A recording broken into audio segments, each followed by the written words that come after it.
Hello everyone. Today let us start with a new topic, general anesthetics. Okay. So from today onwards we are going to talk about the drugs acting on your CNS. Okay. So the first topic is general anesthetics. Okay. So general anesthetics are nothing but the drugs which will calm down your mood, and this will produce a selective amnesia and anesthesia, that is pain, loss of pain sensation in your overall body. Okay. So its action will be central. Okay. So general anesthetics are the drugs which produces reversible loss of all sensation and consciousness. So it will produce reversible loss. Okay, so it will produce reversible loss of your sensation, body sensation and consciousness, that is your alertness. So the cardinal features of general anesthesia are loss of sensation, especially pain, sleep. So it will produce unconsciousness, that is sleep, and amnesia, that is loss of memory, immobility and muscle relaxation. So you cannot mobilize your body parts, and there will be a complete muscle relaxation will be there, and there will be abolition of somatic and autonomic reflexes. Okay, so somatic means your body and autonomic means your ANS nerves. Okay, so there will be these reflexes will be abolished. So in the modern practice of balanced anesthesia, so these modalities are achieved. So these above points are achieved by using a combination of inhaled and IV drugs. Okay, so for specific purposes. Okay, so not a single agent is involved, so you will be using a combination. So one more thing is minimal alveolar concentration. Okay, it is the lowest concentration of anesthetics in the pulmonary alveoli which is needed to produce immobility in response to a painful stimuli. Okay, that is in 50% of individuals. So it is accepted as a valid measure of potency of inhalation gas, but it remains fairly constant for most of the young adults. So the minimum alveolar concentration of a number of general anesthetics show a excellent correlation with their oil and gas partition coefficient, that is how much it is distributed between a lipid and gas. So however, this only reflects the capacity of the anesthetics to enter into the CNS and attain sufficient concentration in the neuronal membrane, but not the mechanism by which anesthesia is produced. So mechanism of action. So it appears that a variety of molecular mechanism may contribute to the general activity of the general anesthetics. So at clinically effective concentrations, general anesthetics increased the sensitivity of GABA, that is gamma aminobutyric acid A receptors to the inhibitory neurotransmitter GABA. So this GABA is an inhibitory neurotransmitter. So the sensitivity will be increased so that your brain will be inhibited. So this increased chloride ion influx and hyperpolarization of the neurons. So postsynaptic neuronal excitability and the CNS activity will be diminished. So unlike other anesthetics, nitrous oxide and ketamines, so these are another anesthetics, do not have actions on GABA A receptors. So their effects are mainly mediated by a inhibition of N-methyl D aspartate, that is NMDA receptors, so which is mainly an excitatory neurotransmitter. Okay, so GABA is an inhibitory neurotransmitter and NMDA is an excitatory neurotransmitter. Okay, so this nitric oxide and ketamine will abolish or inhibit the NMDA receptors. So the other receptors are also affected by volatile anesthetics. Example, the activity of inhibitory glycine receptors. So this glycine is an inhibitory, so it will be inhibited by the volatile anesthetics. Okay, in addition, inhalation anesthetics block excitatory postsynaptic currents of the nicotinic receptors too. Okay, so this is the one of the mechanism of action. So this is your GABA receptor. So the without anesthetics, so the chloride ion will not enter inside the thing, but after the combining with anesthetics, the chloride ion will start to enter. So this will cause hyperpolarization of the cells, making it more difficult to the depolarize, and therefore reduces the neuronal excitability.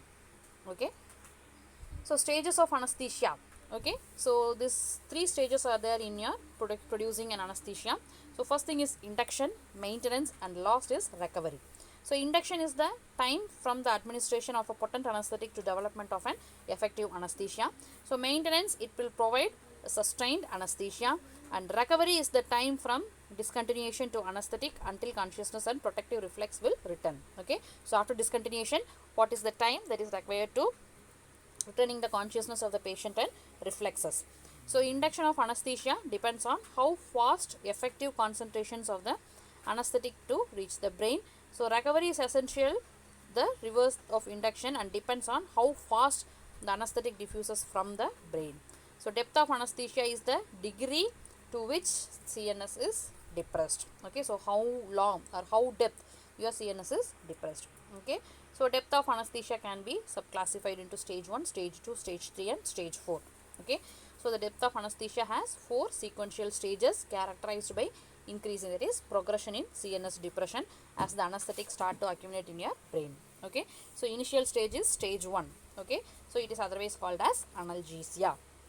So here there will be loss of pain sensation which results from the interference with the sensory transmission to the spinothalamic tract. Okay. So in this condition, so the sensation of the pain that is carrying towards the CNS will be depressed, that is the spinothalamic tract. So the patient progresses from a conscious to conversional drowsy. So from the conscious stage, so the patient will move to a drowsy stage. So amnesia, that is loss of memory, and reduced awareness to the pain will occur in second stage. So with this stage, so this will the patient will enter into the stage 2. So stage 2, it is an excitement stage. So the patient displays a delirium and possibly combative behavior. Okay. So the patient will behave excitedly and the patient will show aggressive behavior.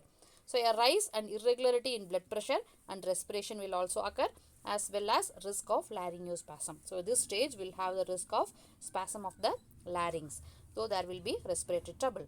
To shorten or eliminate the stage, rapid active IV agents will be given to that patient so that the patient will move to the next stage, that is stage 3 or surgical anesthesia.